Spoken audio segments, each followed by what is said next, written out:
La 4e journée du Salon de l'Agriculture continue. On fait des rencontres partout dans les allées de ce salon et je reçois un élu local, Paul Bérard. Bonjour, vous êtes coprésident de la Drôme provençale. Vous êtes aussi vice-président d'une intercommunalité, Grignan, Enclave des Papes, dans la Drôme. Absolument. Et vous êtes accessoirement l'orateur de Valérie, un des orateurs de Valérie Pécresse. Et Absolument. alors, si vous êtes là ce matin, c'est parce qu'on va évoquer un département rural, ses thématiques agricoles, un département que vous connaissez bien, la Drôme provençale, la Drôme, dans la Drôme provençale.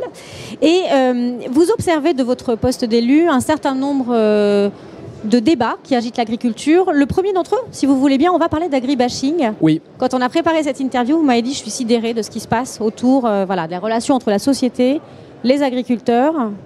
Voilà, comment est-ce que vous observez, vous, en tant qu'élu local, l'agribashing ? Absolument. Moi, je suis donc d'un département qui est agricole, la Drôme, un très beau département, qui est le 2e département bio de France, après le Gers. Je l'ai appris grâce à vous. Et donc, nous avons environ 6 000 agriculteurs pour 5 000 exploitations. Chez nous, dans la Drôme, c'est des petites exploitations. On est sur du 37 par rapport à du 69 en moyenne nationale. Ça veut dire que c'est des gens qui sont très liés à leur terre, à leur terroir, et souvent des exploitations qui sont familiales et très bien ancrées sur leur territoire.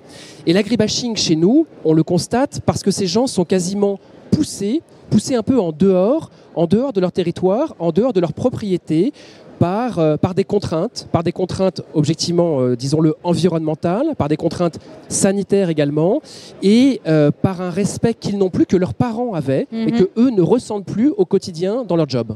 Alors dans votre département, comme partout ailleurs en France, il y a un enjeu important de renouvellement des générations. La moitié des agriculteurs de France vont partir à la retraite d'ici 2030. Il va falloir renouveler ces générations ou à tout le moins continuer de produire l'alimentation en France. Comment est-ce que vous pensez qu'on peut redonner du lustre au métier de l'agriculture, donner envie aux jeunes générations de venir s'installer et de cultiver la terre, notamment dans la Drôme, votre département ? Alors c'est un enjeu absolument essentiel. Chez nous, dans la Drôme, on a perdu 1/5 de nos exploitations en 10 ans. Et en effet, la moitié partiront à la retraite dans le créneau que vous avez indiqué. Alors d'abord, il y a l'agribashing, on l'a dit, il faut évidemment corriger ce point-là. Mais il y a le foncier derrière. Il faut voir par exemple que moi, dans un petit village qui s'appelle Saint-Auban-sur-Louvèze, un cabanon qui est donc le premier pas d'un permis de construire, qui fait la taille ici du studio, c'est 200 000 €. Objectivement, c'est complètement fou pour un agriculteur, un jeune qui veut s'intégrer. La pression foncière, y compris en Drôme provençale, de personnes qui en résidence secondaire viennent acheter, est absolument un dévoiement assez fort. Alors nous, on a la SAFER, évidemment, qui intervient, qui se base sur chacun des dossiers, qui perd certains procès en réalité, donc qui a besoin de révision de prix, donc qui a besoin d'être pied à pied sur ces points-là. Au fond, il faut donner plus de prérogatives avec une société de portage, pour que le conserve quelque temps et le restitue à un prix qui est non onéreux pour l'agriculteur jeune qui vient s'installer. Est-ce que vous pouvez expliquer un petit peu ce concept du portage de la terre ? Parce que c'est intéressant quand on veut aider quelqu'un à s'installer, c'est-à-dire qu'on ne lui met pas sur les épaules le poids de la terre. Exactement. Ça veut dire qu'on lui donne accès au prix équivalent marché agricole et que l'ensemble des coûts sont portés par une structure publique, elle-même garantie par des dispositifs publics. D'accord. Absolument. Alors il y a 2 autres dossiers importants dans votre département qui ne sont pas des petits dossiers, qui le sont parfois un peu vus de Paris et vus de la capitale. Le premier dossier, c'est le loup. Vous êtes dans un département où il y a beaucoup d'élevages, notamment ovins, et il y a un problème de cohabitation entre les élevages et le loup. Il y a un immense problème de cohabitation. C'est vrai qu'ici, à Paris, peut-être que ce n'est pas tout à fait une problématique qui est connue, mais chez moi, dans la Drôme, c'est absolument essentiel. Le loup, officiellement, il y a 11 meutes dans la Drôme. La vérité, c'est qu'il y en a au moins le double, 22 meutes. Aujourd'hui, c'est des attaques quotidiennes sur nos éleveurs, quotidiennes. Et tant qu'on ne connaîtra pas le nombre exact de loups, eh bien, nous ne pourrons pas faire les prélèvements nécessaires. C'est un débat assez sensible chez moi. Simplement de parler de prélèvement du loup, c'est déjà un débat polémique. Mais j'assume absolument de le penser. Des éleveurs se font manger par attaque systématique, ne peuvent répondre avec prélèvement qu'après 3 attaques avérées par un loup. Première nuit, vous faites manger 8 brebis. Deuxième nuit, 8 brebis. Troisième nuit, ça continue. Et c'est qu'une fois que c'est avéré, que votre troupeau a disparu, que vous pourriez faire appel à des lieutenants de louveterie ou autres, ou vous, en tir de défense. C'est un vrai sujet. C'est un sujet parce qu'on présente le loup comme une peluche, en réalité, et rarement les photos d'éleveurs qui sont en détresse.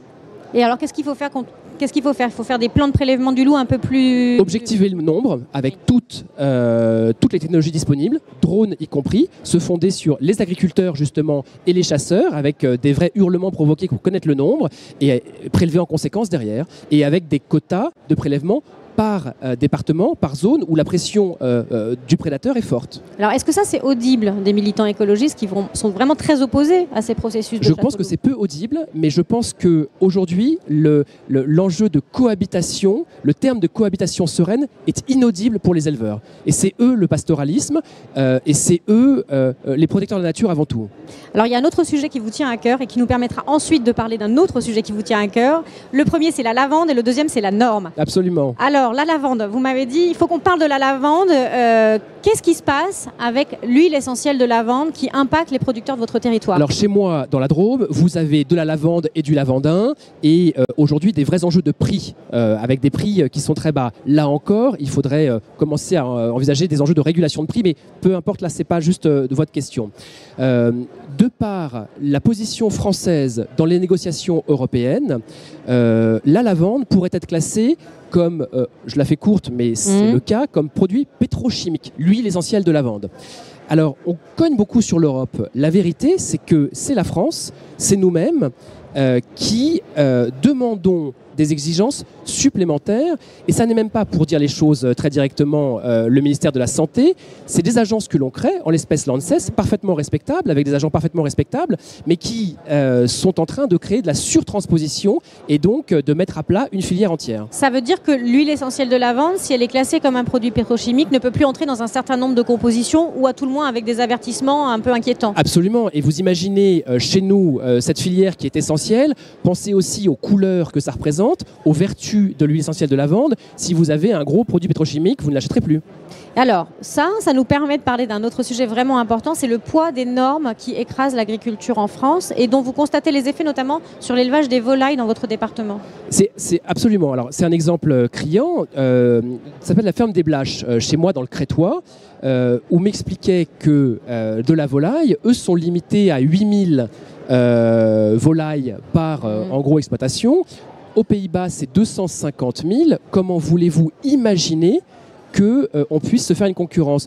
Pendant le Covid, au moment où on était en besoin de souveraineté alimentaire, on a quand même réussi à importer de la volaille du Brésil. On n'était même pas autosuffisant alors que le pays était sous cloche.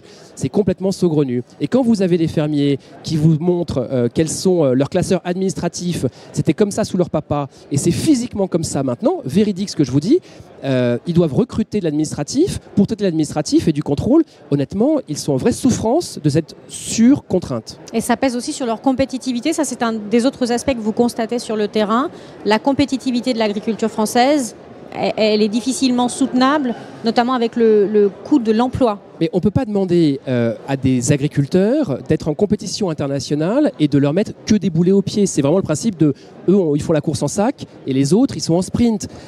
Ça vaut sur les contraintes environnementales, ça vaut sur les contraintes sanitaires, ça vaut sur les contraintes d'urbanisme, ça vaut sur les contraintes réglementaires aussi. Enfin, en gros, un éleveur, prenons volaille une seconde, doit déclarer avant ses jours de marché, 2 jours avant, le nombre exact de bêtes qu'il doit tuer. Alors que votre marché, il marche pas, et donc vous pouvez regarder. C'est complètement saugrenu. On vit dans un monde où on a totalement anesthésié l'entrepreneuriat et donc la liberté de l'éleveur, dont c'était un tout petit peu un des credos forts. Traduction en termes de programme électoral?